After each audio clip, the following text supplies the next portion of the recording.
Hello friends, welcome to my YouTube channel Kashi channel में आप सभी भक्तजनों का हार्दिक स्वागत है।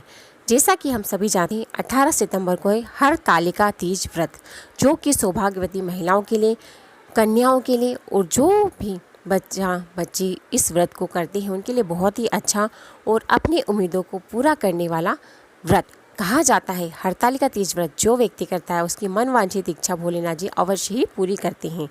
यह व्रत की एक मान्यता यह भी है कि इस व्रत को अगर शुरू किया जाता है तो इसकी समाप्ति नहीं होती।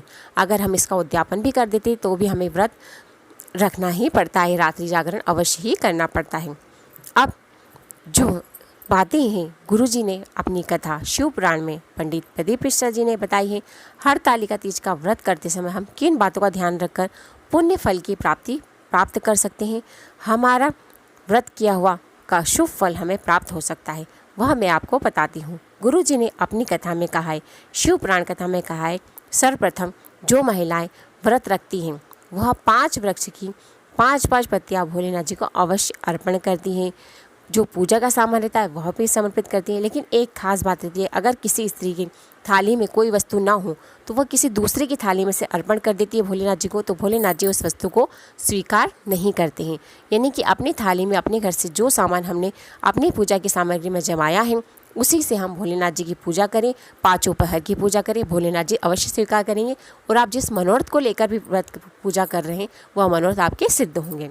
दूसरी बात, हरतालिका तीज के व्रत की दूसरी बात, हम व्रत करते हैं, व्रत करने के बाद एक जगह पूजा कर हम ना बैठें, हमें इस दिन करना है 5 जगह जाकर फुलेरे के दर्शन। मतलब जहाँ पर भी पाटा स्थापित होता है व्रत का, वहाँ पर भोलेनाथ जी के ऊपर एक फुलेरा लगाया जाता है। इसी तरह से हमें 5 जगह जाकर फुलेरा के दर्शन करना है, उसे छूकर अपने मनोरथ कामना बोलना है। इससे भी आपके कार्य सिद्ध होंगे। आप जिस भी कामना से फुलेरा को छुएंगे और अपनी कामना बोलेंगे, आपकी वह कामना अवश्य पूरी होगी। बस इस बात का ध्यान रखें कि हर फुलेरे से जाकर आपको अपनी अलग अलग प्रार्थना नहीं करना है। आप अपनी निश्चित कर लीजिए कि आपको भगवान जी से, माताओं से क्या चाहिए। फुलेरे में 5 लड़ियाँ होती हैं और वो 5 लड़ियाँ क्या होती हैं यह गुरुजी ने बताया है। भोलेनाथ जी की जो 5 पुत्रियाँ हैं, जया, विषहरा, शाम्भवी वाली, दोतली, देव, ये 5 लड़ियाँ जो फुलेरे में लगाई जाती है, ये 5 उनकी कन्याएं उस फुलेरे में होती है जो भोलेनाथ जी के ऊपर उस दिन रहती है फुलेरे के रूप में। यानी कि हम उन 5 कन्याओं को छूकर अपनी मनवांछित इच्छा उन्हें बताते हैं और वो हमें आशीर्वाद देती है कि आपका ये मनोरथ आपने 5 फुलेरों के दर्शन करके किया है तो आपका कार्य अवश्य ही सिद्ध होगा। इसलिए 5 फुलेरों के दर्शन करके आप अपनी मनोकामना बोलेंगे तो आपका कार्य अवश्य ही सिद्ध होगा। अब हरतालिका तीज व्रत की तीसरी बात जो गुरुजी ने अपनी कथा में हमें बताई है। हरतालिका तीज के व्रत की तीसरी बात, जहाँ हम पूजा अर्चना करते हैं वहाँ पर उनकी तरफ से हमें चाय दी जाती है। रात्रि के समय प्रहर में जब पूजा होती है तो आप इस बात का ध्यान रखें कि जो महिलाएं पूजा करती हैं वह सब इकट्ठा करें अपने पास की राशि और उससे सामग्री से चाय पत्ती, शक्कर, दूध का इंतजाम करें और उसके चाय बनाएं। या फिर कुछ महिलाएं जो इस चाय को पी रही हैं उसके पैसे या दक्षिणा उस व्यक्ति को अवश्य दें जिसके घर से चाय आई है।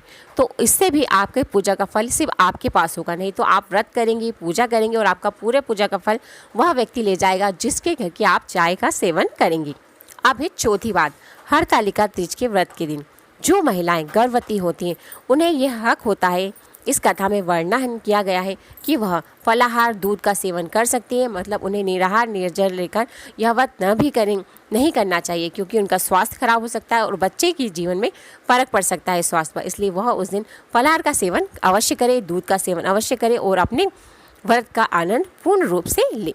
अब व्रत के दिन की 5वीं बात जो गुरुजी ने विशेष तौर से कही है कि आपके घर में कोई भी समस्या हो, कोई कामना हो, कोई कार्य सिद्ध करवाना हो भोलेनाथ जी से, या बहुत समय से अटकलें आ रही हो, चाहे अपनी हो, महिलाओं की हो, बच्चों की हो या अपने पति की हो, घर के किसी भी सदस्य की कोई भी समस्या, कोई बीमारी, कोई भी कामना के लिए आप भोलेनाथ जी को इन एक बेलपत्री अपनी कामना बोलकर जिस पार्थिव शिवलिंग का निर्माण किया गया है उस पर आप अवश्य समर्पित करिए। आप जिस भी मनोरथ से इस बेलपत्री को समर्पित करेंगे भोलेनाथ जी के ऊपर, आपकी वह कार्य सिद्ध होगा, आपकी वह रोग बीमारी ठीक हो जाएगी।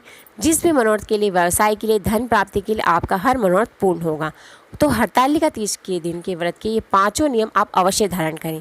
अब छठी बात आती है कि हरतालिका तीज के दिन जब हमें प्रसाद मिलता है और एक चूनर दी जाती है तो आप उसे अपने पल्ले में अवश्य बांधें और पल्ले के बांधने के बाद आप उसे कहीं भी किसी अच्छे स्थान पर या फिर मंदिर में रखिए भगवान जी का आशीर्वाद समझकर।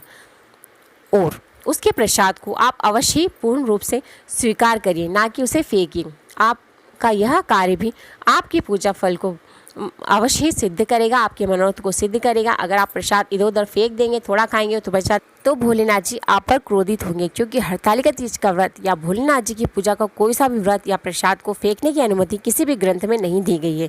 तो अगर आप पूजा करें या तो अपने घर उतना ही प्रसाद लाए जितना आप सेवन कर सकते हैं, और अपनी कामना बोलकर सेवन करिए, आपको उसका शुभ फल अवश्य प्राप्त होगा। फ्रेंड्स, अगर आप ये वीडियो देखें तो प्लीज़ इस चैनल को लाइक, सब्सक्राइब और शेयर जरूर करें और नियमों का पालन करिए।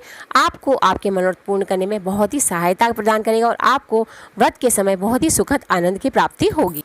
अगर आप इस वीडियो को देखें तो प्लीज़ इस चैनल को लाइक, सब्सक्राइब और शेयर करना ना भूलें और अधिक से अधिक शेयर जरूर करें। श्री शिवाय नमस्तुभ्यम। हर हर महादेव।